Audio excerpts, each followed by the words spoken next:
ഇന്ത്യയോടുള്ള പ്രതികാര നടപടി തുടർന്ന് കാനഡ.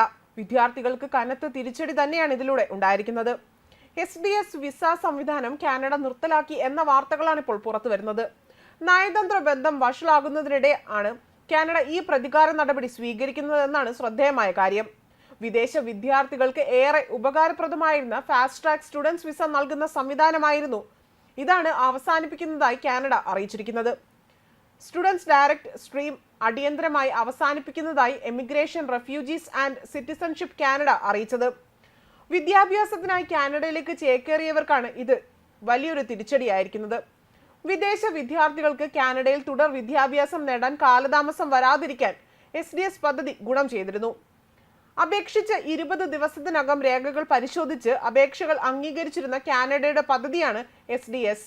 ചൈന, ഇന്ത്യ, പാകിസ്ഥാൻ തുടങ്ങിയ 14 രാജ്യങ്ങളിൽ നിന്നുള്ള വിദ്യാർത്ഥികൾക്കുള്ള വിസ അപേക്ഷ പ്രക്രിയ ലളിതമാക്കുന്നു എന്ന ലക്ഷ്യത്തോടെ emigration, refugees and citizenship Canada 2018 പുറത്തിറക്കിയ പദ്ധതിയായിരുന്നു ഇത്. കനേഡിയൻ ഗ്യാരണ്ടീസ് ഇൻവെസ്റ്റ്മെന്റ് സർട്ടിഫിക്കറ്റും ഇംഗ്ലീഷ് അല്ലെങ്കിൽ ഫ്രഞ്ച് ഭാഷാ പരിജ്ഞാനവും ഉണ്ടെങ്കിൽ ആഴ്ചകൾക്കുള്ളിൽ വിസ നൽകുന്നതായിരുന്നു പദ്ധതി.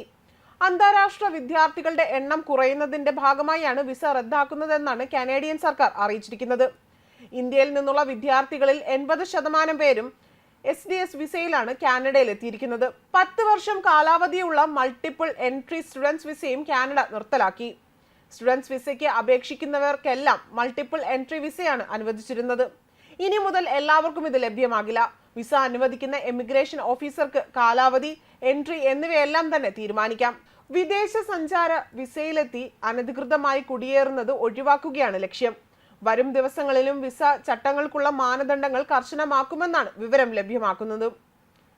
അതേസമയം രാജ്യത്ത് വർദ്ധിച്ചു വരുന്ന വിദേശ കുടിയേറ്റം കുറയ്ക്കുക എന്ന വിശാലമായ പദ്ധതിയുടെ ഭാഗമാണ് പുതിയ നീക്കവും. വലിയ തോതിൽ വിദേശീയർ പഠനത്തിനും മറ്റുമായി കാനഡയിലേക്ക് എത്തിയത് രാജ്യത്ത് പാർപ്പിട മേഖലകളിലും തൊഴിൽ മേഖലകളിലുമൊക്കെ വലിയ പ്രതിസന്ധി സൃഷ്ടിക്കുകയാണ്. ഈ സാഹചര്യത്തിൽ പ്രാദേശിക ജനങ്ങളുടെ വികാരം കൂടി കണക്കിലെടുത്ത് അന്താരാഷ്ട്ര വിദ്യാർത്ഥികളുടെ അടക്കം എണ്ണം കുറയ്ക്കാൻ കാനഡ തീരുമാനിക്കുകയായിരുന്നു. ബിരുദാനന്തര ബിരുദ പ്രോഗ്രാമുകൾ ഉൾപ്പെടെ എല്ലാ തലത്തിലുമുള്ള വിദ്യാഭ്യാസത്തിനുമായി രാജ്യത്തേക്ക് എത്തുന്ന വിദ്യാർത്ഥികളുടെ എണ്ണം 4,37,000 നേരത്തെ തന്നെ കാനഡ നിശ്ചയിച്ചിട്ടുണ്ട്. പോസ്റ്റ് ഗ്രാജുവേഷൻ വർക്ക് പെർമിറ്റ്, അന്തർദേശീയ വിദ്യാർത്ഥികളുടെ പങ്കാളികൾക്കുള്ള വിസയിലെ നിയന്ത്രണം തുടങ്ങിയ കർശനമായ നിർദ്ദേശങ്ങളും നടപ്പിലാക്കിയതിന് പിന്നാലെയാണ് പുതിയ തീരുമാനം വന്നിരിക്കുന്നത്. അതേപോലെ തന്നെ കാനഡയിലെ ഖാലിസ്ഥാൻ അനുകൂല തീവ്രവാദികളെ നേരിടാൻ ഇന്ത്യൻ സമൂഹത്തിലെ ഗ്രൂപ്പുകളെ അണിനിരത്താൻ ആഹ്വാനം ചെയ്യുന്ന സോഷ്യൽ മീഡിയ പോസ്റ്റ് വ്യാജമാണ് എന്ന് ഇന്ത്യ പറഞ്ഞു. ഇന്ത്യ കാനഡ നയതന്ത്ര തർക്കം രൂക്ഷമായ സാഹചര്യത്തിലാണ് ഈ പോസ്റ്റ് പ്രത്യക്ഷപ്പെട്ടതും. പോസ്റ്റിൽ ഇന്ത്യ ഗവൺമെന്റ് എന്ന് പരാമർശിക്കുകയും ഇന്ത്യൻ സമൂഹത്തെ സജ്ജരാക്കേണ്ടതുണ്ട് എന്നും പ്രവാസി സംഘടനകളെ തീവ്രവാദികളെ നേരിടാൻ ഒരു സുപ്രധാന ശക്തിയായി വളർത്തിയെടുക്കാൻ കഴിയുമെന്നും പറയുന്നുണ്ട്. വിദേശകാര്യ മന്ത്രാലയത്തിന്റെ പേരും 2023 വർഷവും ഉൾക്കൊള്ളുന്ന പോസ്റ്ററിൽ ഇന്ത്യയിലെ ഒരു ഉന്നത നയതന്ത്രജ്ഞന്റെ പേര് പരാമർശിക്കുകയും മന്ത്രാലയമായ ഒട്ടോവിലെ മുതിർന്ന നയതന്ത്രജ്ഞനെ അഭിസംബോധന ചെയ്യുകയും ചെയ്തിട്ടുണ്ട്. ഖാലിസ്ഥാനി തീവ്രവാദിയായിരുന്ന ഹർദീപ് സിംഗ് നിജാറിനെ കൊലപ്പെടുത്തിയതിൽ ഇന്ത്യൻ സർക്കാർ ഏജന്റുമാർക്ക് പങ്കുണ്ട് എന്ന് കനേഡിയൻ പ്രധാനമന്ത്രിയായ ജസ്റ്റിൻ ട്രൂഡോ കഴിഞ്ഞ വർഷം സെപ്റ്റംബറിൽ ആരോപിച്ചതിന് പിന്നാലെ ഇന്ത്യയും കാനഡയും തമ്മിലുള്ള ബന്ധം വഷളായ സാഹചര്യത്തിലാണ് ഈ സംഭവ വികാസങ്ങളൊക്കെ ഉണ്ടാകുന്നത്. ട്രൂഡോയുടെ അവകാശവാദം അസംബന്ധമാണ് എന്ന് ഇന്ത്യ തള്ളുകയും ചെയ്തിരുന്നു. ന്യൂസ് ഡെസ്ക് കർമ്മ ന്യൂസ്.